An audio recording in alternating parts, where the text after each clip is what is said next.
What's up, guys? Welcome back to the Jonathan Benaiah podcast. And if it's your first time here, please feel at home. Now, for the past century or so, film has formed an integral part of our lives. I do read that the large percentage of the population watches film for entertainment.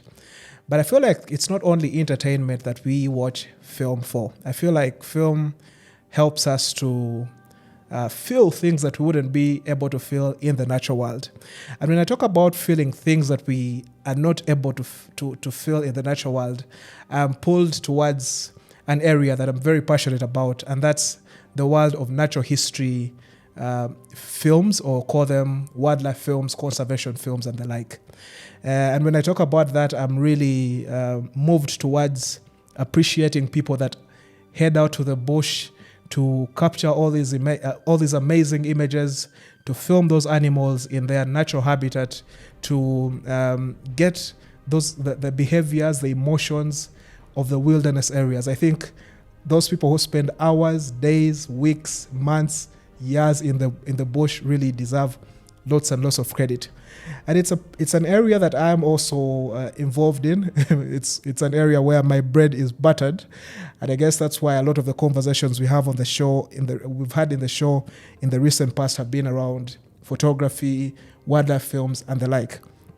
Now, talking about wildlife films, I'm excited to have a discussion around wildlife films on the African continent, and I can't think of a better guest to discuss this with than Fiona Tande, who joins us all the way from Kenya. You'll get to meet her in a bit. She is she is the director at Pridelands Wildlife Fest, which I believe is the first, or was the first, African wildlife film festival on the continent. Yeah, so thank you so much for tuning in. Get yourself comfortable. As we always say, maybe get yourself some tea, coffee, hot chocolate. Just create call it a comfortable environment, and let's prepare to have an engaging discussion together. My name is Jonathan Benaiah, and this is the Jonathan Benaiah podcast.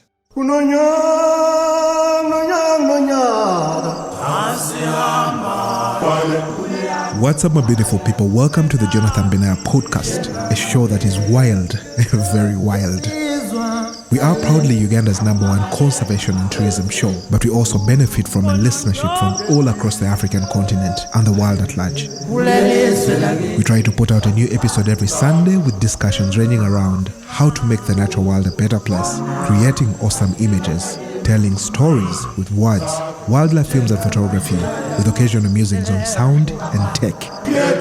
If these topics fascinate you as much as they interest me, I promise you this podcast will have you in a spin. I do share a lot of my personal experiences, and from time to time, I'll have 1 or 2 guests on the podcast to have some very insightful discussions. So thank you so much for tuning in, and enjoy your time here. All right, guys, welcome back to the Jonathan Benaiah podcast. The Jonathan Benaiah podcast covers so many topics. Largely, we do talk about the earth, words, images, wildlife films and photography, tourism and travel, and from time to time, we'll slide in a conversation on music and tech. On the podcast today, as I did mention before the break, I'm joined by Fiona Tande, who is the director at Pridelands Wildlife Film Fest. Fiona, thank you so much for joining the show today. Please say hello to the listeners. Hi, Jonathan. Thank you so much for having me. And, hello to all the listeners out there. Fantastic. How is Kenya? How is the 254? Kenya is great. Our weather is good. As you can imagine, being on the equator, it's really good. So, kuna mambo. Fantastic.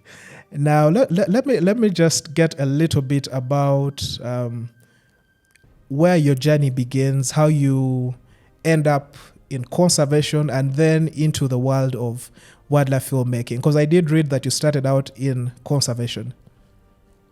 That's right. I got into conservation in a not so conventional way. I was studying community development in university, and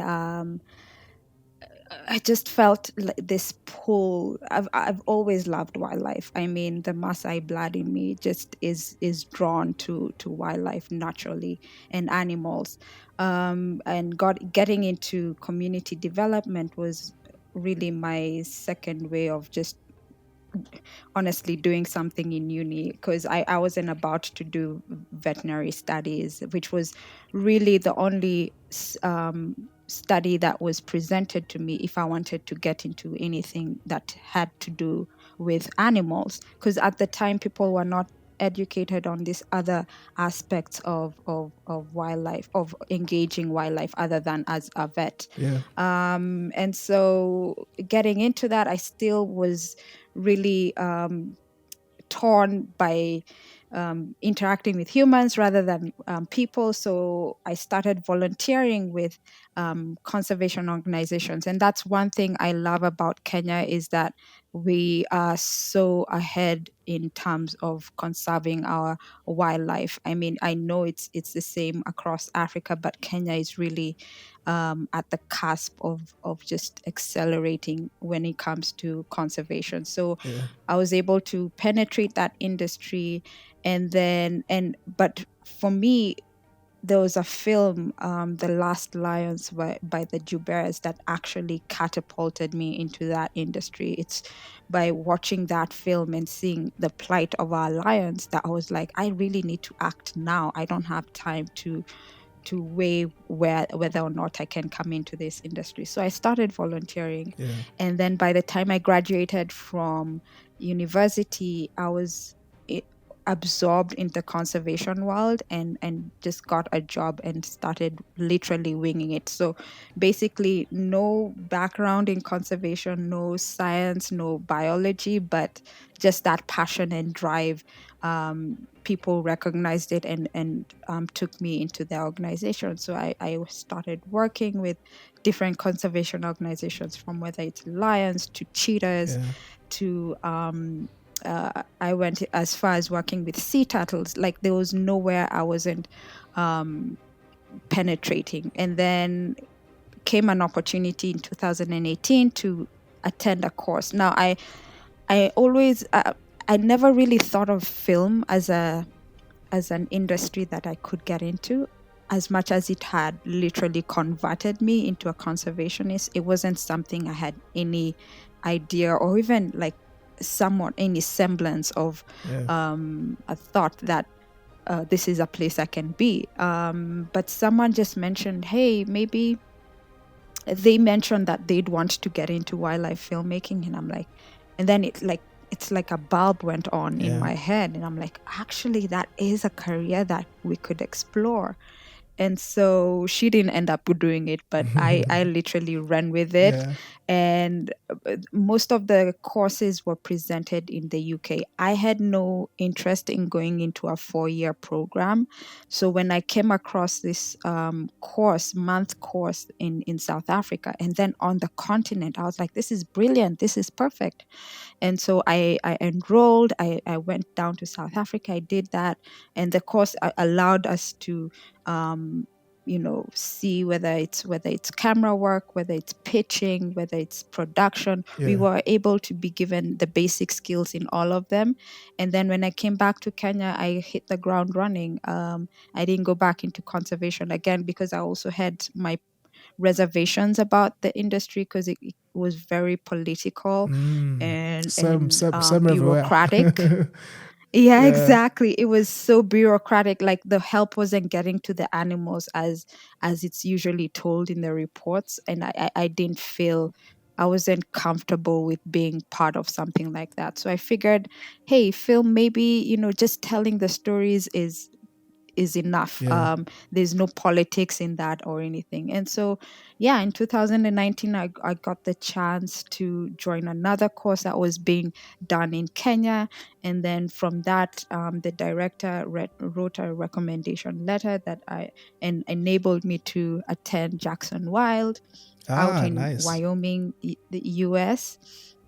And that really really helped me, like, meet all these people that I'd been watching it on Nat Geo my whole life, and just interact with them. And it was such an eye-opening experience, and also like it was this it was both bittersweet because it was a good experience to get to meet these people, but I could always it was just me and like a couple of other Kenyans and Yeah.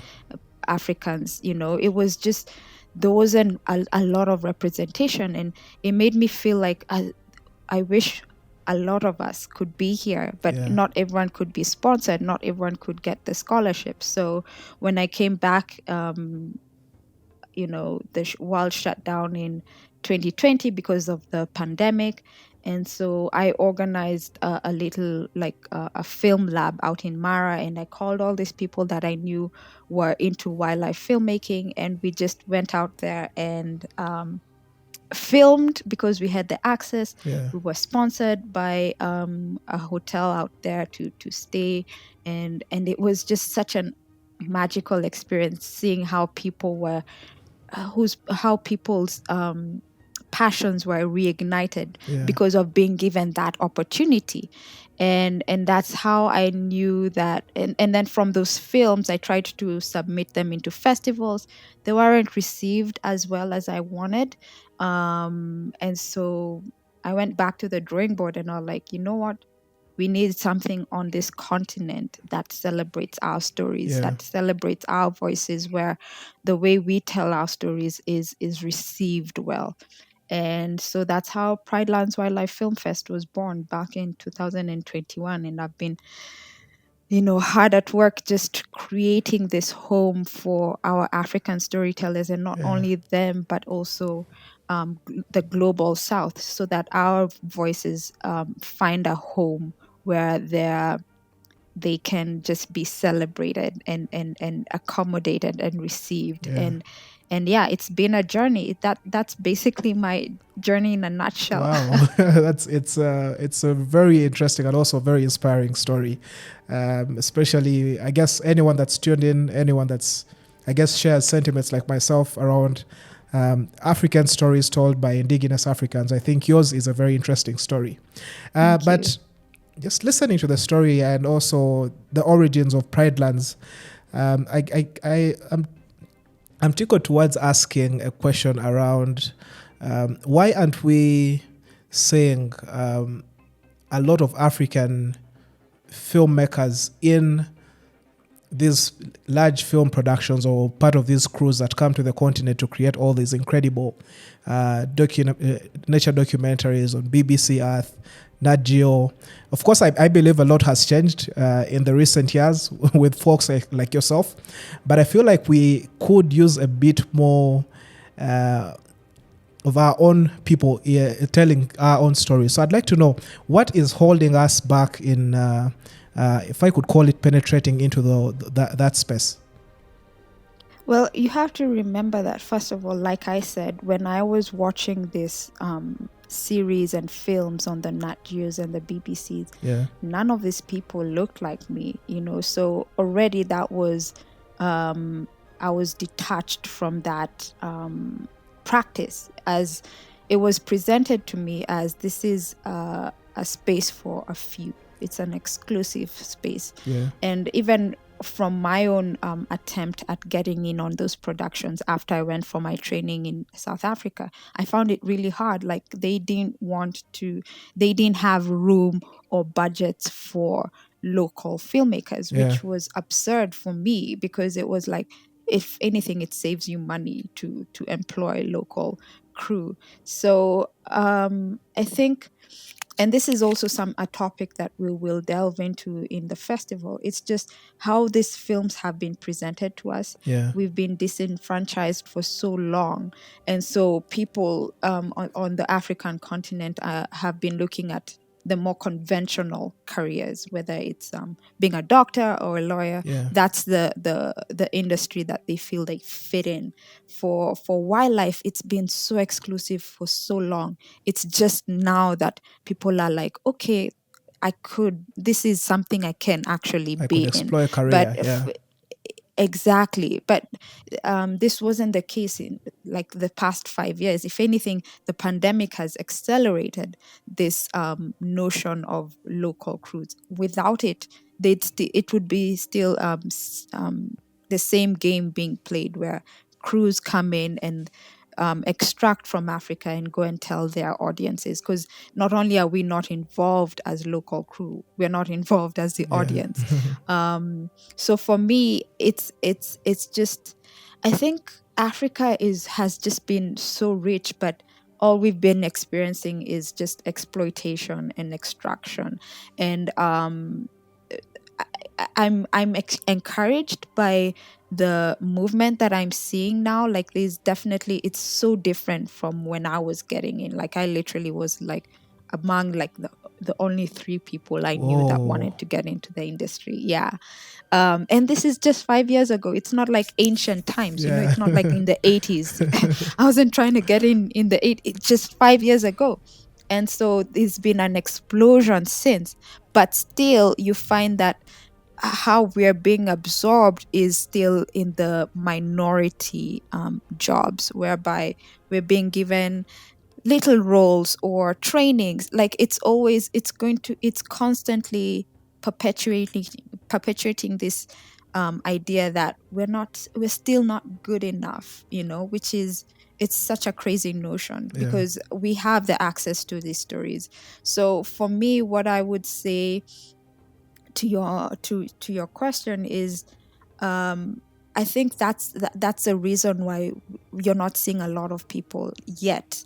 Yet again, these usually, I think the limelight is still very focused on a certain few individuals, but on the ground you'll find there's a lot of people doing such amazing work. Yeah. And it's podcasts like yours, or other avenues that will help shine a light on what people on the ground are doing. But there are people, and there are coming up, luckily. And that's why even Pridelands could even be set up, is because 5 years ago we didn't have films coming out of Africa, Yeah. as opposed to now I can be able to set up a platform where we showcase African films, or films told from the global south. Because we all, as much as we are Africans, we share this experience and this journey with a lot of other people who've been disenfranchised from this industry. Yeah. Wow. Fantastic. And as you submitted, I'd like your discussion around us having access to these stories. And I think that's a benefit that I think having film crews from the continent, you have the benefit of, if I could call it, the context, or also the authenticity of the story, that we are telling a story True. that is our own. But also just the fact that we are always out here. We're always, this is home for us. Exactly. Yeah, it is. And that's to what you said. It's exactly it. We have such access to these stories. We can tell them in a way that will resonate with our audience, more than the foreign crews could ever even attempt to tap into. Yeah. And that's something I would encourage up and coming African filmmakers, whether it's in natural history, whether it's in fiction. Let's stay true to our roots. I feel like that's what's gonna help us penetrate this industry more than trying to copy, Okay. or be like what these other films have done. Because there's so many stories that we have access to, that we can tell, and authentically, that I would encourage people listening to stick to their roots. Yeah. Fantastic. Now we're going to take a break, but before we do that, I'd like to throw something at you. Okay. Well, to put you in a bit of an uncomfortable space. Are you more of an advocate for Africa-only crews, or would you be more appreciative of more of a collaboration? So should I answer this or after the break? Yeah, you can answer it, then we'll go for No. the break. Yeah. Okay. So for me, look, I'm not trying to exclude anyone. Yeah. It would be amazing to collaborate, but how I feel, I think I'm also really gung ho on having African filmmakers tell their own stories from their perspectives. Yeah. It doesn't mean that you don't engage other people, collaborate with other filmmakers, Yeah. but also be able to stand in your truth. Don't be swayed into telling other people's stories, because I feel like that's where we lose our touch. Is we collaborate and then we disappear in that collaboration, and then it becomes their story. Yeah. Oh well, that's a very nice submission. Okay, so Thank you. Okay, so the conversation is going to continue after the short break, but just now we're going to know our spotlight of the week. This week's Safari Spotlight is around a new discovery. On Tuesday, the Uganda Wildlife Authority reported the return of the African painted dogs, or call them the wild dogs, which in the past were also called African hunting dogs. And there's no one better to share the detail of the news than my good friend Gilbert, a ranger working with Uganda Wildlife Authority in Kidepo Valley National Park, who is also, I believe, responsible for this particular sighting. Yes, Gilbert, please tell me about your incredible discovery that rocked the conservation and travel world this week. Yeah, it's true that we had an unexpected discovery this week in Kidepo Valley National Park. It was on Monday around 9 a.m. when I was heading to Karenga. On my way after Narus Valley around 600 meters, I found two unique animals standing on the way. They resemble domestic dogs, but they have a lot of spots on the body. Okay. So when I picked my phone, I managed to grab some photos. Then later, I shared the photo with the Warden Tourism and some few friends in conservation. Yeah. And then later, Warden Tourism sent the photos to the communication manager, Uganda Wildlife Authority. Then he confirmed to us that those are African wild dogs. So they were believed they left the country early years ago. Extinct. So it's everyone's surprised to see them back. Yeah. That the African wild dogs are back in Kidepo. Wow, that's awesome. Thank you so much for sharing the news with us, and I hope the dogs can stay around. Now, I believe it's been over 4 decades. That's over 40 years since the African dogs were believed to be extinct in Uganda. It's good to see them return and also see several other recent discoveries around species that were considered extinct in the past. Talk about sightings of the white-eared kob, which was recently sighted in Kidepo as well. Talk about sightings of, there's a particular gazelle, I don't know if it's a Thompson's gazelle, beg to be corrected. And then you have the African painted dog being sighted again. You did have the foxes weaver being sighted in Pian Upe and there are surrounding areas. So it's good to see that some of these animals are now being sighted again in Uganda. Now I know these dogs are savage hunters, they are brutal hunters, and their style of hunting might not be, one for the faint of hearts. But I think with how sought after they are, especially for people coming to Africa for safaris, I think this is a plus for tourism, but it also speaks to the incredible work that the Uganda Wildlife Authority is doing in creating a safe haven for wildlife, including those that had since gone extinct. In case you'd like to learn more about African painted dogs, be sure to listen to an episode we did. I believe it's one of the very first episodes we did of the podcast, where we broke the news about CTC Conservation Center importing their first pair of African painted dogs. I spoke to the director, Thomas Price, and the manager, Holly Oliver Kello, on this fantastic news.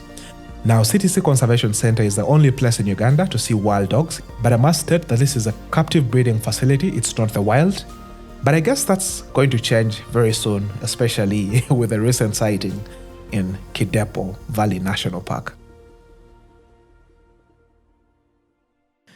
All right, guys, welcome back to the Jonathan Benaiah podcast. Our conversation continues. We are still having a chat about wildlife films, so call it wildlife filmmaking. And I'm honored to have the director at Pridelands Wildlife Film Fest, Fiona Tande. So, Fiona, I think let's resume the discussion, as we resume, I think I'm more interested in knowing. I guess it's a challenge that is in the film world all around. We do not have as many female filmmakers. I don't know if that's factual in the whole film industry, but when I guess glance into the wildlife film space, I don't see way too many female filmmakers, females on cameras. I know that has changed a bit in the recent times. I do see in Kenya you have Dr. Paula Kahumbu really pushing that, encouraging more Africans to come on film sets, but also encouraging females to come into this space. How are we doing in interesting our sisters to come into this space, and how can we do this better? I think here's the thing, like there are female camera operators. It's still just starting to take off in the global north. Yeah. But there and these movements like wildlife camera women that's on Facebook, where it's literally made up of 700 female filmmakers. So we are out there. It's just that I think the difference between men and women is that we're more soft spoken, whereas men are so happy to thump their chest and be like, we're out here, Yeah. But in truth, females are out there doing their thing. So it's just because, I mean, the thing is that it's just taking off in North America and Europe. Yeah. So by the time as Africa we catch up, it's gonna be a bit of a while. But there are up and coming female filmmakers, camera operators. I know of a really good one out in Tanzania called Erica Bandana, and the thing is those are the little people that we don't hear about so much. Because again, the spotlight is on probably one individual and everyone focuses on them. And then but there are other people basically doing the same thing out here on the continent. And I definitely know of a few good camera women on the continent, and producers as well. And then that's the thing, there's so many facets of wildlife filmmaking. It's not just camera operation. There's producing, there's field directing, there's researching, there's story development. There's so many aspects that I feel like maybe because I think wildlife filmmaking is presented as one thing, mainly like camera operation. So it kind of maybe scares a few females, because they're like, I don't know, I'm not sure about this tech stuff or camera work. I'm not good at that, and I don't think I will be good at that. But it's so important to speak on these other aspects of filmmaking that I feel like they could do a great job in. Like personally, I came in wanting to be a camera operator, but it was just hard to keep up with the codecs and the raws and the field of depth and focal length. So, but I found my calling in producing and directing, and that's where now I'm trying to build my career up in. And so that's what I would encourage any females out there who are listening is this industry has so much space for you. Just do your research and just do it. Just start wherever you are. Start, and let that be your North Star. Wow, that's very inspiring. Thanks. Thanks for that. Ladies tuned in, I honestly don't have anything to add. But as you talked about that, you slid in a bit of detail about how I guess huge the film world is. It's not just about the person on the camera pressing the shutter or pressing the record button. There's a whole lot that goes on behind the scenes, and that pushes me towards, or rather it tempts me towards about asking for, if I could call it, a brief masterclass from you, a very short one, around how do you, I guess, with all the hours spent in the bush, all those months, all those years, and sometimes as you're working on a piece, how do you get all that footage into a constructive story that then communicates a cause, but also really, if I could say, touches the emotions of the viewer? I don't know. It's quite a broadish question, but I'm asking for a bit of a masterclass for myself and I guess plenty of the listeners who would be interested in knowing more about this field from someone experienced like yourself, but also, I guess, people aspiring to walk a similar journey as well. Right. So in terms of footage, that's always, you go out there, you film on whatever camera you have. You make sure to log in your footage as you transfer it to your hard drive. That's usually, of course, the standard. But before even getting to that, researching on your stories, you don't just show up somewhere and start filming. You have to really be one with the story that you want to tell. You have to be really familiar. You have to know it by heart, and then come up with a short list. Call your people on the ground. Find out the timings that are best to film, and then that's when now you show up. That's this pre-production side of things, where you're doing your research, you're developing your story, you're coming up with your shortlist, your storyboard, basically seeing how how you want your film to end up, building these sequences. And then once you go on the ground, you minimize the amount of time that you're out there, because again, that's a lot of money. You can't, in Africa, we don't have the big budgets. So you want to make sure that all your time is accounted for, so that when you're on the ground, this is the person that I'm going to interview. This is the animal. This is the time it shows up. These are the golden hours. This is when the sun rises. This is the light that I can use. And then you go back, and now post-production starts, the editing, putting together that footage into a sequence that tells a story. And then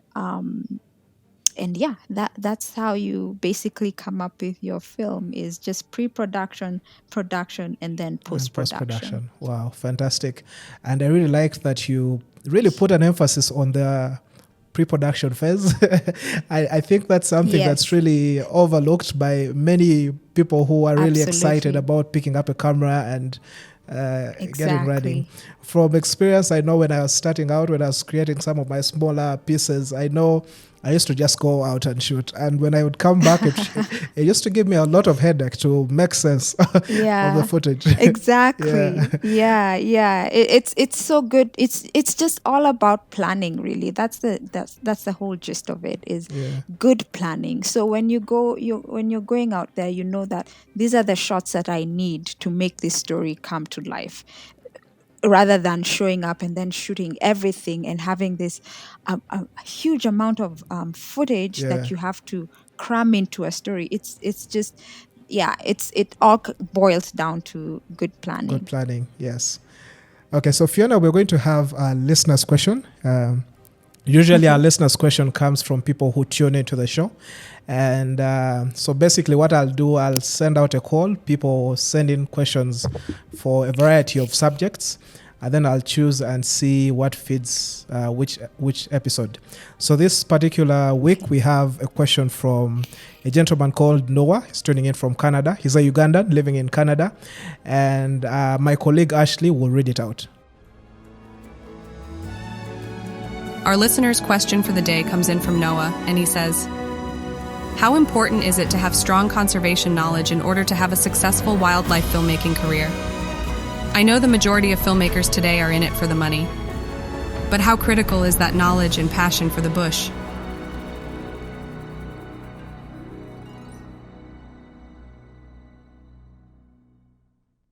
Thanks, Noah, for that question, and thanks, Ashley, for reading it out for us. So, Fiona, back to you. Basically, what Noah is asking is around the importance of conservation knowledge. I know in your introduction you did mention that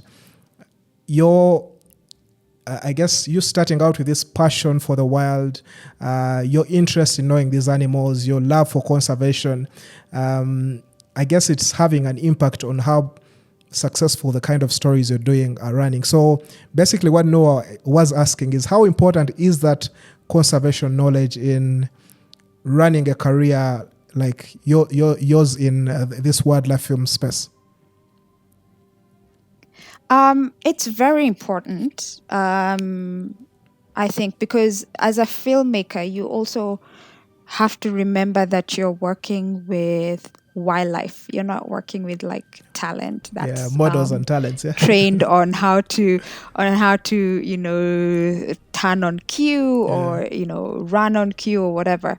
This is the natural world, and you have to come in having a respect for it. So having a conservation knowledge is absolutely vital. That's how it also is like the difference between life and death, because running up to a lion and putting a camera in its face because you have no idea that these animals do not like these things is what will determine whether you're successful or basically dead.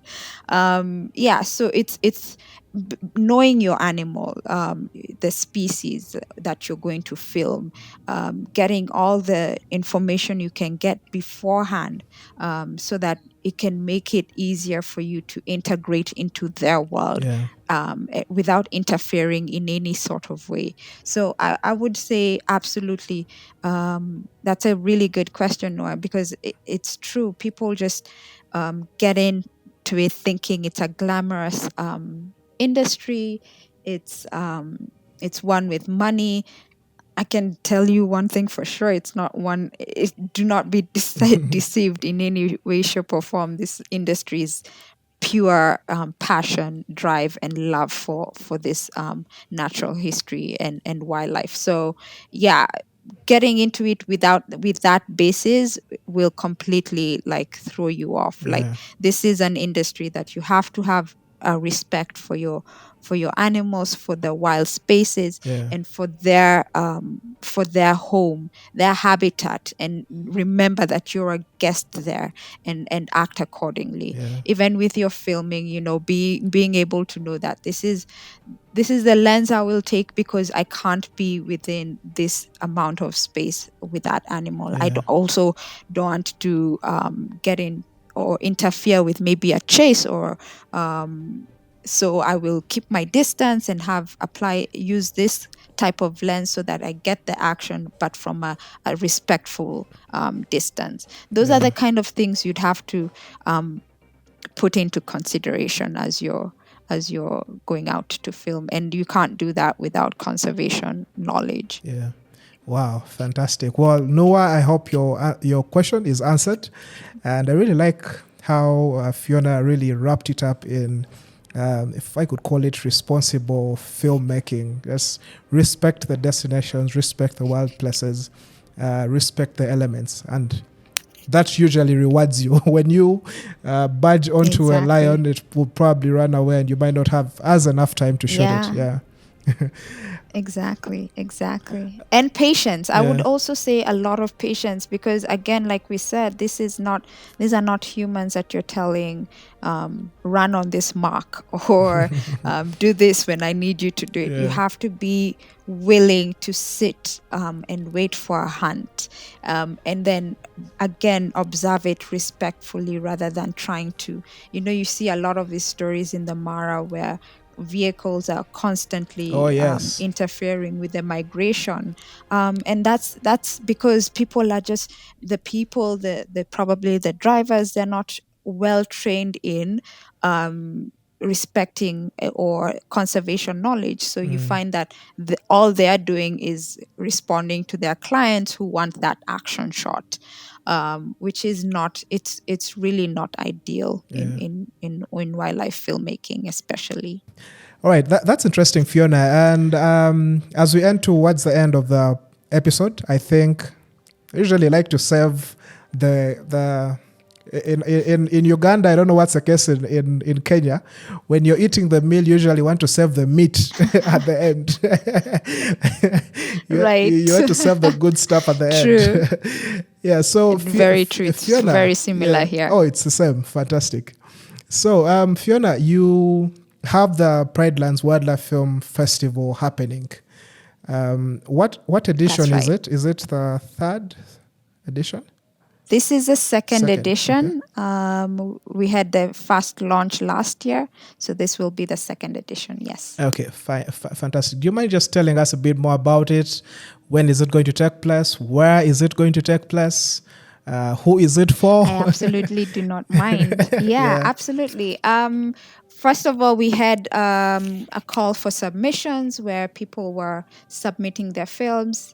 It ends tomorrow. So if anyone out there who's listening has a film that pertains to wildlife conservation and the environment, we have 11 fantastic categories from amateur to best in cinematography. So it really caters to all walks of life of filmmakers, whatever stage of your career you're in.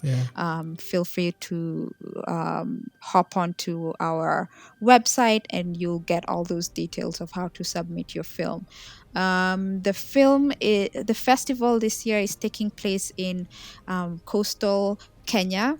The reason being is that everything tends to happen in Nairobi, and with the festival, what I wanted to do is explore the magic of Kenya. And so I launched it last year in Nairobi, but I want to be able to include all community members of our country. So this time we took it to the coastal town of Watamu, and it takes place from July 26th to the 29th, whereby 26th is the arrival of delegates from all over the continent and the world.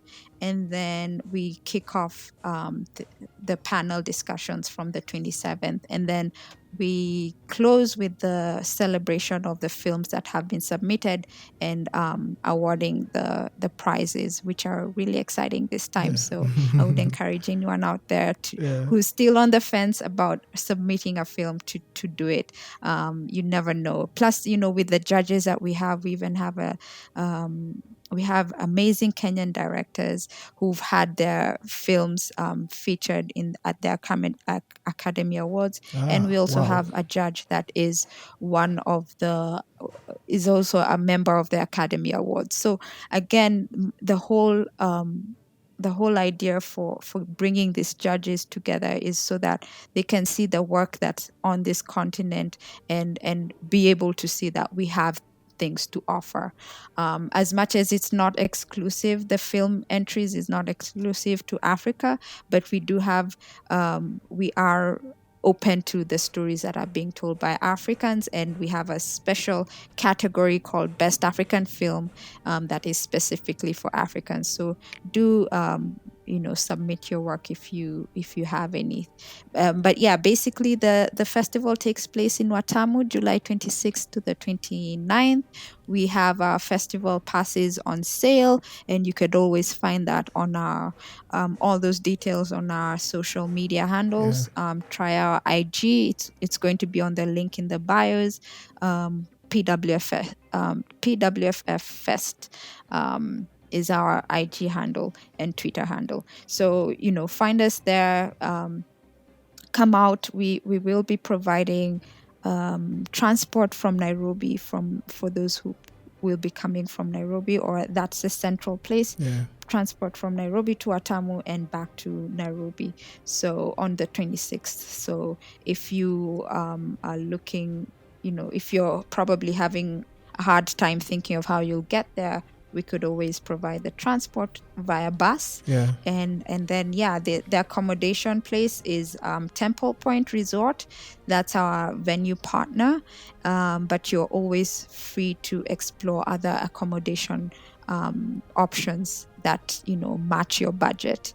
But that's going to be the main venue where we'll have all the panels and the film screenings and the conservation activities. So roll up, show up, all tell your friends. We would love to see Ugandan representation. Yeah. There's a lot of Tanzanians that are planning to come out. So let's build ourselves, and anyone out there who's listening, come through. It's open to everyone. It's not just for filmmakers, conservationists, anyone who wants to learn more about this industry. You're more than welcome to the festival. This is not an exclusive space. It is very inclusive of everyone. Wow, fantastic. You've had it. It's July 26th to the 29th. We'll leave the Pridelands details down. If you're watching this on YouTube, you'll find it in the description. If you're listening to the podcast in the audio form, you'll be able to access their links and their details in the podcast notes. Now, Fiona, just before I let you go, I'm interested in knowing, one, is there any plan to, I guess, get the festival to move around the region to start with, and maybe Africa as well? And then maybe the other, my last question as we close would be, is a festival only for, like, if I could call them pro shooters, or I do see if I could call it a budding discussion around mobile photography. I don't know if that's an element that is catered for in your categories as well. Yeah. Absolutely. So with the category that I talked about, the amateur film award, that's for people who are out there making films on devices that they have, whether it's a phone, whether it's a DSLR camera. This is your category to enter your film. You don't have any training, you don't have any background in wildlife filmmaking. This is a category for you, because you're trying out the skills. So put in your film in that category. And absolutely, the festival is for everyone. Like I've said before, it's not only for pros, it's definitely for people who are even just curious. Maybe they have no interest in coming into wildlife filming, but they're curious about it. This is for you as well. This is for everyone on the continent who has an interest and a love for everything wildlife, and also those people who may not have anything, any interest whatsoever, but would love to interact with people in that space. So come all, feel free. And in terms of having PWFF roving, it's definitely in in discussions. I know there's been a lot of there was a request. There's actually a lot of requests in Tanzania. So we want to first of all finish going around Kenya, because there's so much to see on in our country, and we definitely are open to exploring going to other parts of the continent, because like you rightfully said in the beginning, this is not only Africa's first wildlife festival. It's like the only festival on the continent by the people, for the people, and that is inclusive of us. This is the only festival that does that. So we would absolutely love to go out to West Africa, Central, North, South, and just showcase this love for nature with the rest of our African brothers and sisters. Wow, fantastic. Well, thank you so much, Fiona, for joining the show today. It's been a pleasure talking to you. Thank you. And absolutely. I'd like to wish you the very best. I know the next days are going to be very busy for you. Yeah, absolutely. Yeah, but I wish you the very best. It's been super busy since since the beginning of the year, and of course things are ramping up towards the festival. But yeah, we hope to see our Ugandan brothers and sisters. I hope you, yes, Jonathan, plan are planning to to lead to lead that convoy of Ugandans coming out to the festival. Fantastic. I'll definitely put it in my plan to come and mobilize a few guys as well. Awesome. Yeah. That's fantastic. Yeah. We can't wait to have you guys and see you in person and have you all learn with us as we try to penetrate this industry and make it our own. Fantastic. Thank you once again for joining us. Thank you for having me. All right, guys, that should be the end of today's episode. I hope you enjoyed it as much as I did. If you did, go ahead and hit that like button, share the link in your circles, and let's get this conversation beyond this platform. As you've heard, the Pridelands Wildlife Film Festival takes place from July 26th, and tomorrow is actually the deadline for the submissions for those that are submitting their films. If I say tomorrow, this might actually go live tomorrow on the day of the deadline. So if you're listening to this, then you really need to submit your film really, really quickly. For those that just can't have enough of these conversations, please be sure to subscribe to the podcast. I'm sure that those that are listening to us on Apple Podcasts will be able to leave a star rating on the show. This has really kept us high up the charts. We've been the country's number one travel and wildlife podcast for the last, if I could say, 4 months, which is very good progress. So please keep reviewing the show, keep leaving a star rating as well. As we already said, the podcast is available on all major streaming platforms where you access your shows from. We are available on Apple Podcasts, Google Podcasts, Spotify. Where else are we? We are available on Castbox, iHeartRadio for those tuning in the US, and several other platforms. I'd like to once again let you know that you can send in your contributions. You can share a question like Noah did for this particular week. Just use the email addresses down below in the podcast description. Either contact@jonathanbenaiah.com or ahabenathan@pm.me. Those are the emails that you can use. You'll be able to find them down below. And maybe I'll also just want to once again say a very big thanks to our Patreons. It's through your support that we are able to keep the show alive, and your monthly pledges really keep us going. And with that said, I'd like to wish you, a wonderful week, wonderful July. I guess July begins in a few hours, and I just want to encourage you to just keep having those responsible travels, keep them thoughtful, and I guess we'll have to meet in the next one. The Jonathan Benaiah podcast is not only inspired by nature and travel, but by the people that work in it and those that are passionate about it.